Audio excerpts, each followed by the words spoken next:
fiction, science fiction, horror, fantasy, crime, LGBT, thriller. You have now entered the House of Mystery with your hosts, Eric Shapiro, David North Martino, John Copenhaver, and Al Warren. Heard on KCAA 106.5 FM Los Angeles, 102.3 FM Riverside, and 105.0 AM Palm Springs. You are back in the House of Mystery, and we are at the interview part of the show. The room is crowded today, but everyone is socially distanced, so don't worry. We're protecting ourselves and each other. Let's see. Let's go through the crowd. We've got, of course, little Dave Martin. Hello, everyone. Being as the co-host. And so we've got also a returning guest. He just likes being here. I think he hangs out here at night, actually.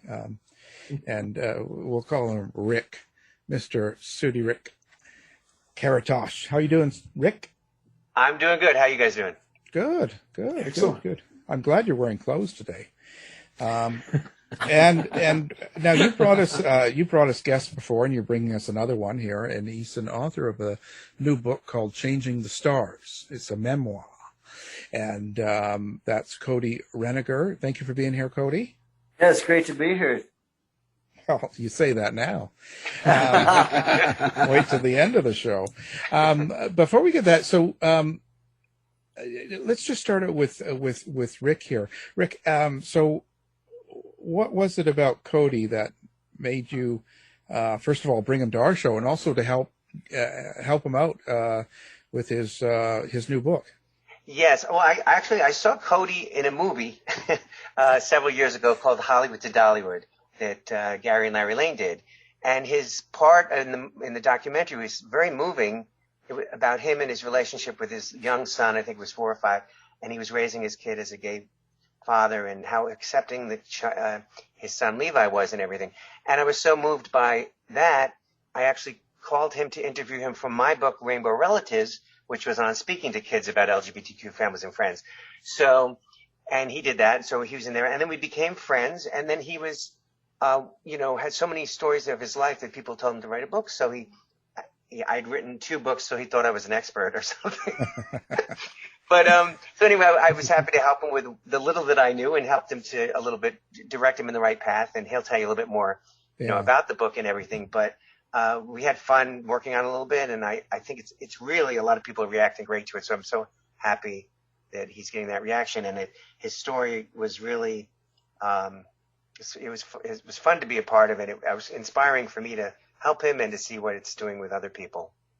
Yeah, and it's recent too. There's been so much stress going on around the world, and especially in the States.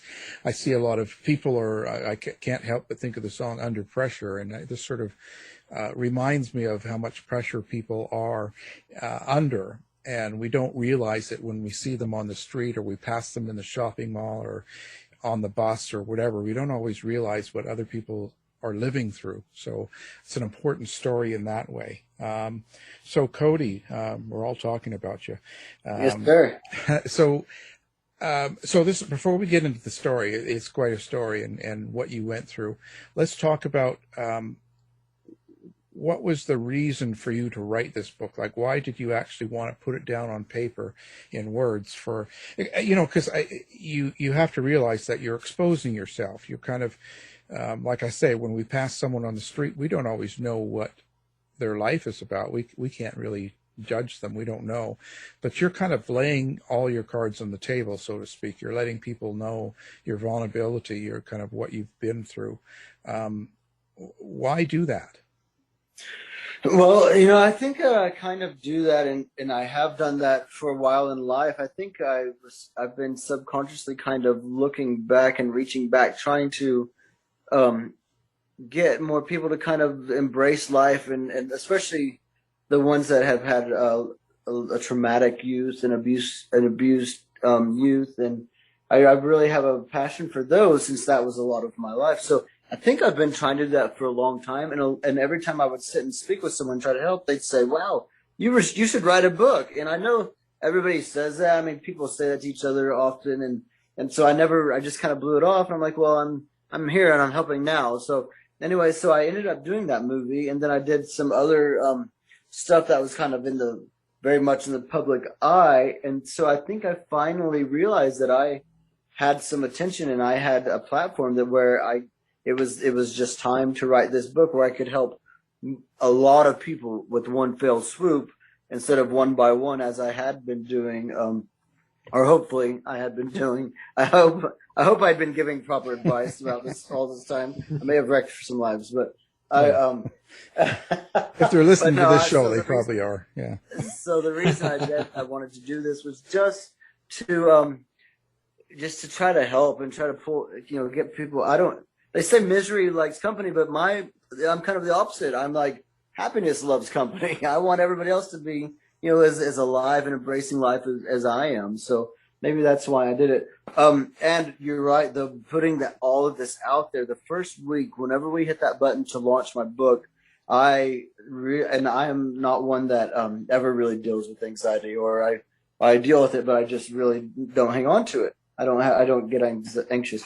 But the moment we pushed that button, my heart palpitated. I was just trying to keep myself contained because I felt so unbelievably vulnerable and exposed. And I just thought, wow, I just put all of my darkest moments out into the world for everyone to hear and to judge and to come back with their own opinions. And I just didn't know how it was going to go until just a few days later, I started getting these messages trickling in that were just overwhelmingly powerful in saying how much just me being that vulnerable. And I think it might be a lesson for me later in life, and maybe a lesson for others to just take that chance on being invulnerable. Because since then, 2.5 weeks later, I have gotten many, many messages of people sharing with me their own trauma and telling.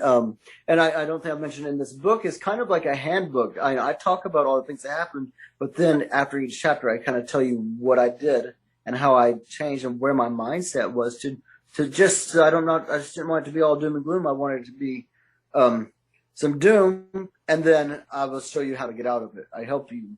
I show you the pits I was in, and then I show you how I got out, and then I also mention how you can do that. So it's more of a guidebook to happiness, really, if you were to sum it up.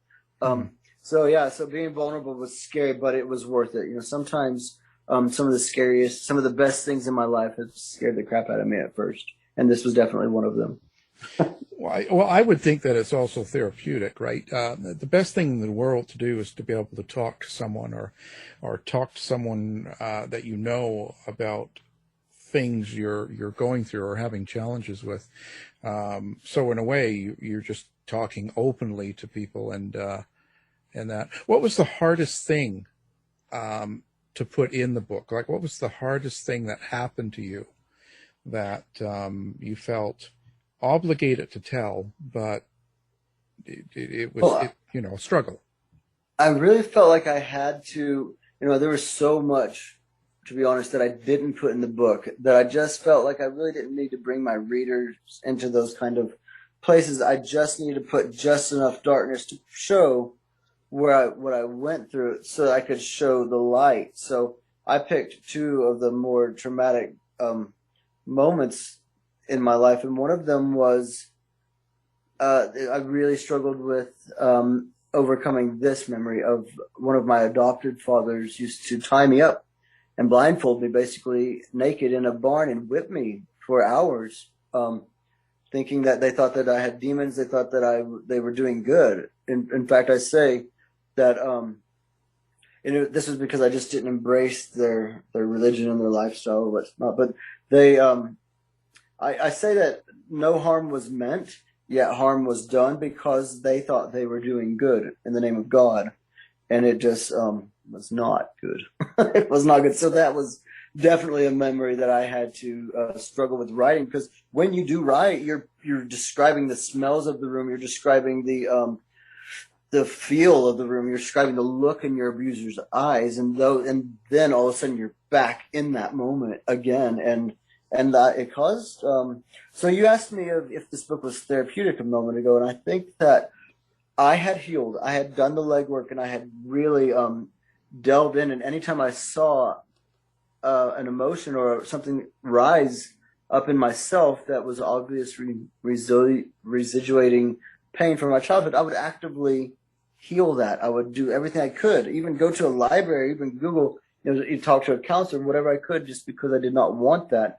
But by writing this book, I feel like it's almost like when you break your leg and it heals, but it didn't heal properly. I feel like writing this book was kind of re-breaking that wound, and then having it heal better, smoother, properly. So it was scary, and I didn't expect that, and I thought I was healed all properly at first, but it has been very therapeutic, and also all these other people reaching out to me has been very therapeutic too.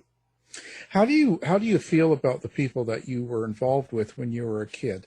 When you look back at things like your mother or your, like the stepfather or the person that was beating you for not understanding or following the religion, when you look back at these characters in your life, what's your feeling towards all of them now? For some reason, I've never. I'm just not made to be a resentful person. I think the hardest part was not being able to protect my siblings from their abuse. That was something that I struggled more so with. But looking back at my abusers, even whenever it was happening, I remember at a very early age, and I do mention this in the book, that I knew that there was something broken in that person. I never thought they were being vicious or mean. I saw a broken soul, and there was something inside me that said that this person was wounded, and that I had to survive them, for one thing. But I just remember looking at such a young age into the eyes of these people and just knowing they were broken. So I've never been resentful. If anything, I just hope that they got the help that they needed so they didn't hurt anyone else, But I also mentioned that one of the guys that was really, really abusive at a younger age, I recently found out that he is and has been homeless in Colorado for years. Just living on the street. He's a legit homeless person up there. And my first instinct and my first thought was, wow, I need to help him. I need to try to figure out how to get him some food or make sure he's safe. And then I just kind of stopped in my tracks. I'm like, wait a second, shouldn't I be like plotting my revenge, or he's an easy target now, something like that. But I just didn't. So to me, that really showed me that I have healed, because I am zero resentment, and if anything, I just have this innate passion to make sure that they're not hurting anyone else. So how do you look at life now? Like what this whole thing that you've been through, and now you've sort of put it all in a book. You put it all out there, and it's all exposed. How do you carry on with your life now? What's different about your life since you've written the book? Well, I kind of thought I was going to write the book, launch it, send it out into the world, and it would do its thing, But since then, I've been kind of nursing it and nurturing it and trying to get it as far as I can. And I think that I am normally a very happy person. I think this has just reignited a fire inside me, an extra happiness, if you will, because now I'm truly getting to do what I've always wanted to do, and that is inspire and heal. And I know that sounds so cheesy, but that's just how I'm built. I'm just really getting really excited about what might come of this. And I've already been asked to speak at 2 different conferences, and there's a magazine here that's done a 7-page article on me, and they said that the world needs optimism right now, and I seem to have a bit of that, so they did this entire spread on me, and I just feel like I'm in a position now to help more people, and that's all I've ever wanted to do. But then I know that there's a certain responsibility that comes with that. And now I'm kind of questioning myself and thinking, am I strong enough? Am I equipped to say these things? I'm not a psychologist. I'm not a doctor. I'm just somebody. I'm just a witness to my own life and how I overcame it. So I think that I'm just really excited about what might come out of this, and I'm ready for it. I'm here for it. It's an interesting title you chose, Changing the Stars. It's sort of, to me, that kind of is like saying that there's a certain fate lined up for you, but you can change that. Is that true? Or Absolutely. I mean, of course, that's relative to an extent, but I got that title from a movie, A Knight's Tale. I'm sure many have seen.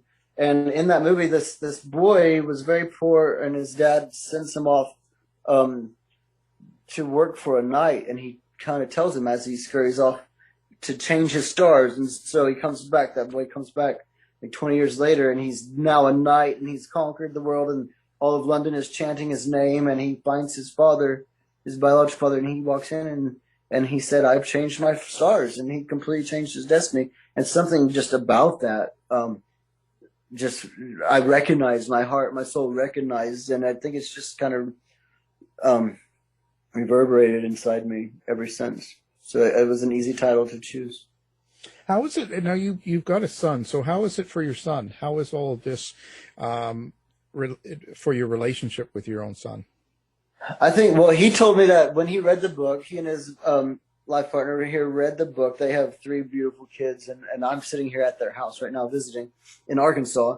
But he said that it was like reading a movie or watching a movie that he'd seen 2 or 3 times already, because he kind of grew up with all of these stories about, that I've told him and I've used as life lessons along the way while raising him. So I think and I know he's really proud of me. He's told me several times how proud he is of me for doing this and being so vulnerable. And it is a little bit odd because some of the things in my book are very, very personal. And for my son to read it and know, I think it just gives him an even more of a respect for me. And I'm always just trying to be just a guide the best I can through life for him. So I think for me, it feels like I'm able to just lead him a little bit more by just sharing and showing him how vulnerability can be a very good thing. So what do you think the good thing is that's come out of your life? Was it all bad, or was there some good things that came out of your childhood? Well, the things they gave me an amazing tool belt to live the best life I can. And as I was saying earlier, I mingle with some of the most educated, most interesting people on this planet, and I would not have had been able to even sit in the room with these people had I not been at a certain foster home that, whether it was good or bad, it still taught me how to behave properly in public. Because I was like a little, I was living under a bridge before. We were basically little wild animals. So I think some of these things helped refine me a little bit. It kind of made me become a chameleon where I can blend in any crowd. I'm also, since we were homeless, it gave me an extreme passion just to travel. And I've now been around the world twice, and I travel the globe and just fully embrace traveling and new cultures and new people. And I think I wouldn't have done that had my mother not been homeless. We would have just, I would have probably put roots down somewhere. But to me, it kind of set me on the go, and I haven't stopped since. That's definitely been a plus. Oh God, yeah, and just the fact that you got to meet Rick, there's yeah, Rick's fantastic. I find out that you could go through anything for that. That's worth $1 million right there. Like anybody could write a book if they had a Rick, because when I met Rick, I literally had just compiled all of my memories into no particular order. I would just sit there next to my fireplace with a glass of wine and just write everything about that memory I could. And so when I came to Rick, I basically came with him with an armful of mess, and I was like, help me put this into a book. So he ended up streamlining it all, getting it chronologically in order, and then helped me smooth out all the lines and he basically built the coloring book and allowed me to fill it full of color. Oh, I hope he treated you good. That's I'll tell you. Yeah, he was nice sometimes. Yeah, well, sometimes, nice. Yeah. You can be very careful with that one, I tell you. Don't sit in a room alone with him. He's fantastic, and I will recommend him to anyone if they need somebody to help write a book.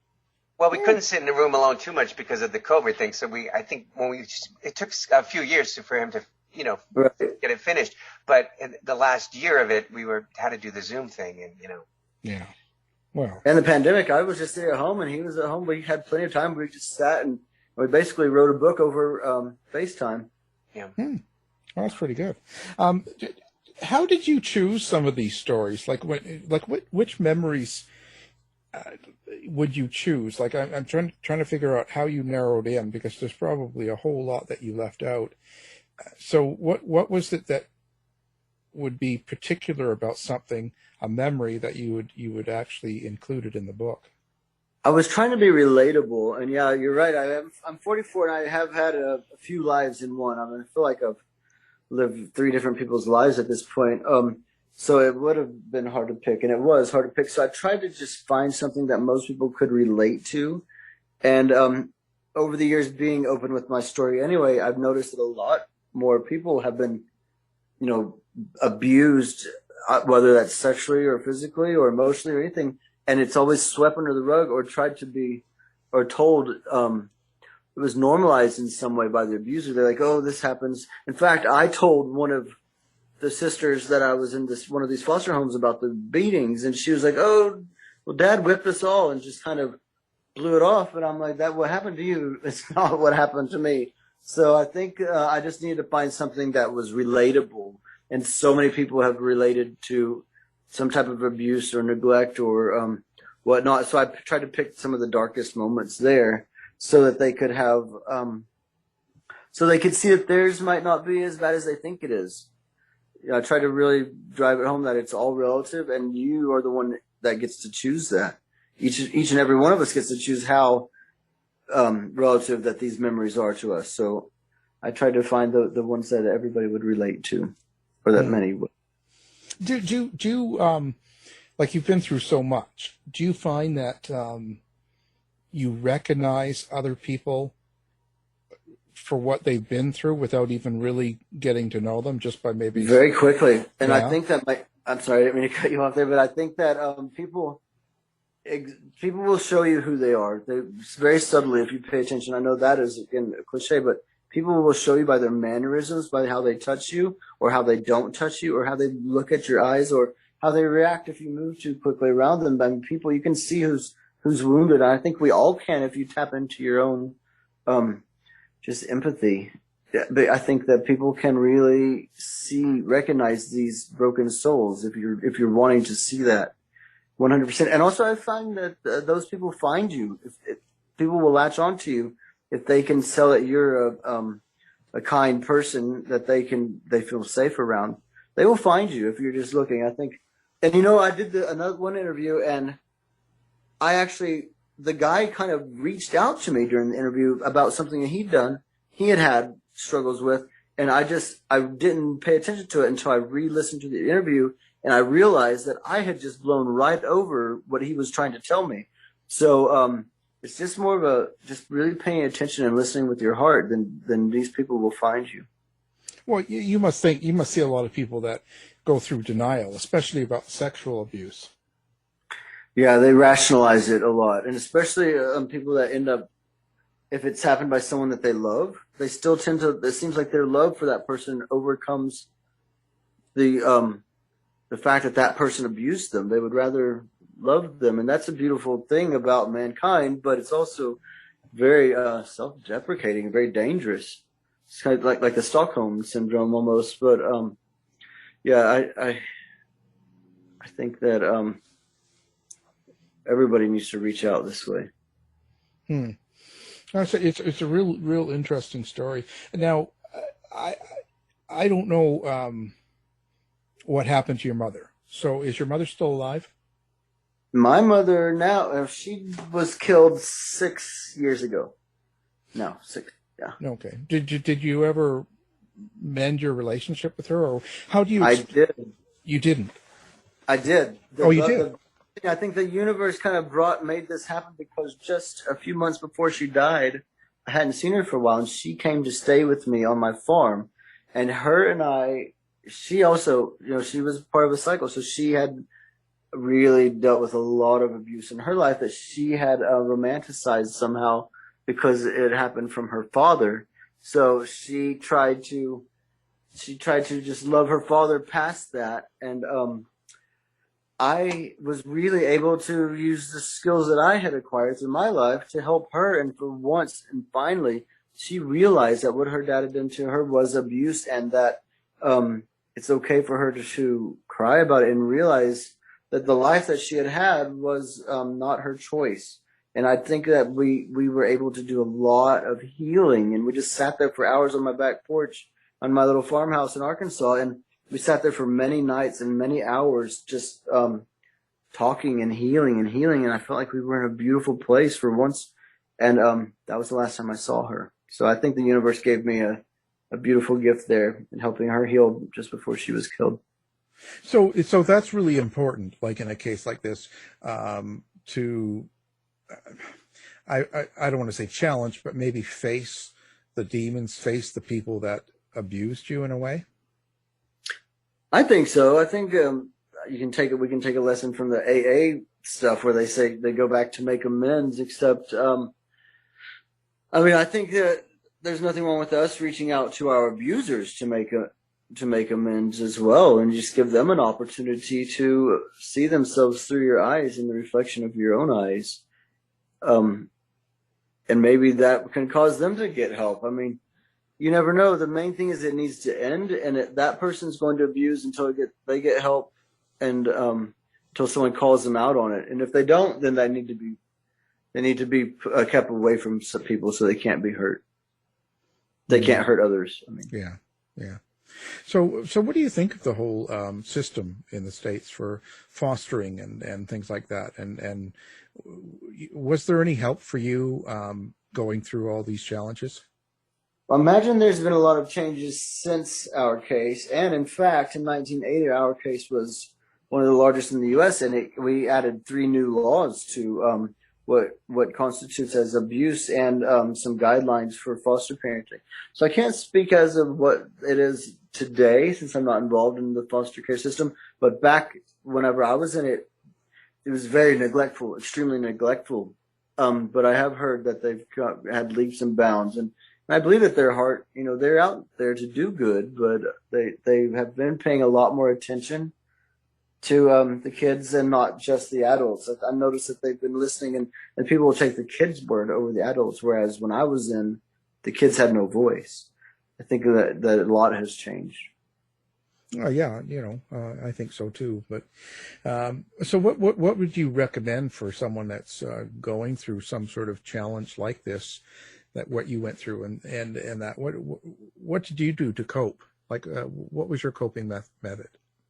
I found I'm an artist. I draw and I paint and I pretty much anything art. So I would find myself hiding away in my art. I also would definitely reach out for the hands that were reaching out for me. I would look for people that were there to help, and not just the ones that look like they were there to help. I would actively pay attention. Having a life of abuse gives you a sixth sense of survival, so that you are able to spot the ones that are safe. So I would suggest to reach out, even if you're an adult surviving your memories and anything. I would just reach out to anybody you can and just start talking, no matter how painful it is. You have to start speaking and talking, and actively find your patterns in your life and find out how it's still residuating in you, whether you find yourself crying often or angry often or just staying away and far away from people. Check your patterns and see how healed you are. And there's no reason not to heal. I would strongly suggest just actively finding your flaws or the pain that someone else put there and heal it. Because at a certain point, if you are an adult and you are still dealing with this pain and of what someone did to you as a child, then you are the one that's causing yourself to be a victim. You are victimizing your own self because you have not done the legwork to go out and heal yourself and fix yourself. So you're choosing to be a victim every single day if you're not working on it. The same way you can choose to be happy every single day. No matter how big or small these decisions are, you're choosing them, whether you know it or not. So I would suggest keeping in mind your patterns, and also just reaching out for anyone who might want to listen, or anyone who you want to talk to. Honestly, just reach out. Well, I would think, that, like, just like the co-host Dave here, is a big drinker. I could imagine that it would be easy to fall into the drinking or drug sort of pattern to kind of, rather than face the demons themselves. And did you come across that yourself? Were you tempted to go down that road? Oh, I was a raging drunk through my early 20s, but I kept it. Well, not really. Just that I drank a lot. It was more social, and I think it was more of the age.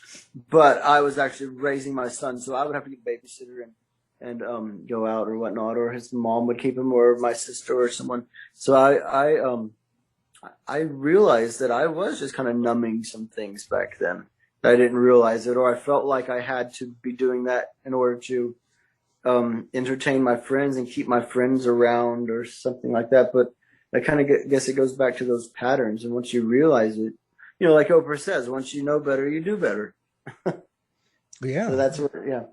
So it's definitely a pattern in most abused people, that they find one way or another to dull the pain, whether it's drugs, sex, food, just, I think it just, again, goes all the way back to your patterns and just wanting to be a better you. There's no reason not to be a better you. So stay focused on who you are and what you're doing. And if your relationships are failing over and over, that's probably a trigger. I had to take 2.5 years off from dating at all because I realized I was making a pattern of the same type of people and the same type of thing. So I just shut it down and focused on myself. But that's my only advice. It's just what patterns. And also if you're seeing yourself in a pattern that has to do with alcohol or drugs or something like that will end up killing you, you absolutely need to reach out for help.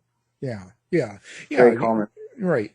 See, Dave, don't go through the drive-through. He's so bad he goes through the drive-through to get cocktails. My God. Oh, it's terrible. It's terrible. Tie him down. Well, that's, it's kind of interesting, but in the fact that you seem to have gone through all of this and you come out of it kind of on top. What we still have a long ways to go. Oh yeah, well, I think life is constantly that way because we deal with change every single day, right? So yes. There's nothing perfect about it. It's the experience of going through it. So we just have to keep facing it every day. We just don't want to be going through the drive-through. That's all every day. But we do, we have to face it. What would your advice be to someone right now, today? If they can't seem to find any help, can't seem to find anybody around, and they have sort of these things going on, like one of them even the sexual abuse or someone beating them or just in any way at all, what would you suggest for them to do? What hope is there?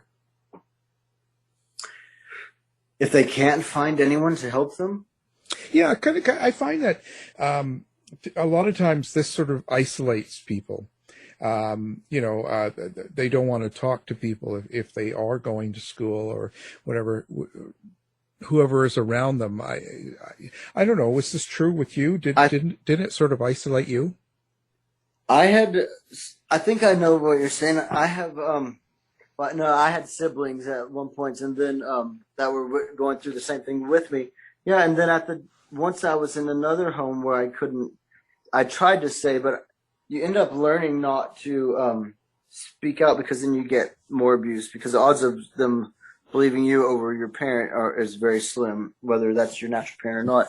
But I would think if you absolutely can't find anybody, which would be very rare because there are people always around. If you absolutely couldn't find anybody, I would just say find it within yourself. Not to quote Mariah Carey, but there's a hero inside you. And I truly think I tapped into my internal hero. So for those that are going through it now, just think, everything you need to know is already inside of you. If you can't find someone on the outside, reach right there inside you and find your strengths. Whether it's just one small thing that you think is your strength, feed it. Nurture that one strength, and the rest will grow. You will grow, and it's only temporary. If you're a child and this is happening to you, then you're going to grow up and you can get out. The moment I turned 18, I left and I said, the rest is up to me. But up until then, I had to hide in my art. I hid in the woods. I just would kind of hide in my imagination. I would find my safe place and hide in my imagination, find the beauty in the smallest things I possibly could. So I think that if you listen to your soul, everything's in there, and it's going to help you come out. It's going to help you be stronger, and you're going to end up with an amazing tool belt to have a beautiful life if you so choose. Well, I don't know. The kids nowadays don't want to leave till they're 35. That's true. That'll be a tough one. I don't know. That's just me. So how's life now? What have you done? Britney Spears hair? You know, you do hair for the celebrities. I'm just wondering. You know, she's one. I was next door to her the day she shaved her head. Though I heard her screaming on her balcony, and all of her friends screaming about her and everything. Screaming, "What have you done? What have you done?" And it was a big crazy thing. But no, I have never done her hair, although I would love to. She's a doll. I've done many that I can't speak about because you signed the NDA and whatnot. But I do have Marie Osmond's one of my favorite people on this planet, and she's put quotes in the book and everything. She's a fantastic person, and many more. I think I talked about spoke about Farrah Fawcett and Elizabeth Taylor in my book. A few of those, and some a little bit older Hollywood, but some of the newer ones I can't really say. But anyway, you asked me how life is, and life is absolutely amazing. I am married to a wonderful, healthy, kind man. I'm an artist, a writer now, and a celebrity stylist, so I'm absolutely having the time of my life. I have 3 amazing grandbabies, one of which is named after me, and I'm sitting here at my son's house, and his girlfriend is here as well, and they are just my whole heart. So life is absolutely amazing. And my husband and I travel the world. Like I said, we've been around the globe twice as of now, and I just can't think of one bad thing that's happening in my life, other than I'm just getting older and things hurt. But but other than that, I mean, life is good, and and it just didn't happen. I actively made it this good. This was not luck. This is what anyone can do, and I'm just loving life. I live in Brentwood, California. It's sunny every single day, and I get to spend a week with my grandkids every 6 weeks when I fly to Arkansas. And you're friends with Rick. I'm friends with Rick. You invite these beautiful people into your life, and I feel definitely very lucky that Rick is in my life. Yeah, it's pretty amazing. Wow. So, as you know, he's in your life. And you get to be on great radio shows like yours. Yeah. Big girl. Yeah, big. So what's next? Where do you see yourself going with this? Because then this is kind of taking off for you, Changing the Stars. The book, the whole. You're going to be doing some speaking and stuff like that. It seems to have caught on with some people. Where do you see yourself going? Are you going to do more books like this, or more go further? Well, I think that I would love to do a children's book, and as an artist, I can illustrate it myself, and that would just, ignite another passion. So I think once the wherever this book takes me, Changing the Stars takes me, we'll see. I'll do that as much as I can and try to get it to, get that message out as much as I could, and then once that fizzles down a little bit, I'm going to start working on a children's book. And just try to help these kids and try to do the same message, more of in a children's language. So that would be nice. But I definitely think that this has changed me, and I feel a new passion for my old passion. Yeah. Do you have a website? Do you have some sort of place that you like people to go to find out more about you, more about the book, more about your life? I have a Facebook page, and it's at Cody Renegar. There's a Cody Renegar, Changing the Stars. So I have some Facebook pages in place. Rick, do you know which one is? There's one of them they're both Cody. If you just type in my name, Cody Renegar, it's all gonna one pop I think up. you just have it as Changing the Stars, and the other one is Cody Renegar. I know you have the 2 on there, but and then so they can get information from those, and the book is on Amazon, so people can also go on there to find that and more information on that. But you also have an artist page, don't you? Yeah, I mean, I'm all over social media, Facebook and Instagram. Instagram. What is your Instagram? Is it at Cody Renegar? Do you know? There's an at Cody Renegar, I think. I have a lady in Florida that's helping me run my Instagram. So it's at Cody Renegar. If you just type that in, it comes right up, and that'll also take you to my Facebook page. Great. Because I think they're linked. Well, we'll have that all figured out, and we'll have it up for people, so when they're listening, they can find you in one click and stuff like that.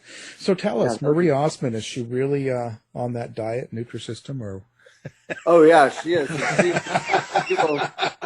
If we spend 5 minutes with her, she'll be force feeding you this stuff too, and it's all very good. It's kind of shocking how good that is. But she's Marie Osmond has like an 8-pack. She's got abs for days, and it's from her diet. It's amazing. But she has abs like you wouldn't believe, and she says it's from singing. But I'm like, I sing in the shower all the time, and I've only got the one ab at this point. So, you got to do really. Is she really a little bit country? Yeah, she does. She likes to think of herself as a little honky tonk. She likes more. So yeah, she's definitely where she lacks in being country, she makes up with wanting to be country. Well, there you go. I still want to know about Brittany.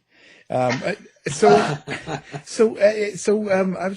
this COVID affected your mood or your ability to write at all? Did it have any effect? I think it didn't. It fueled me a little bit more because I noticed that so many people were getting. I think they've all just reached their point, and a lot of people were struggling.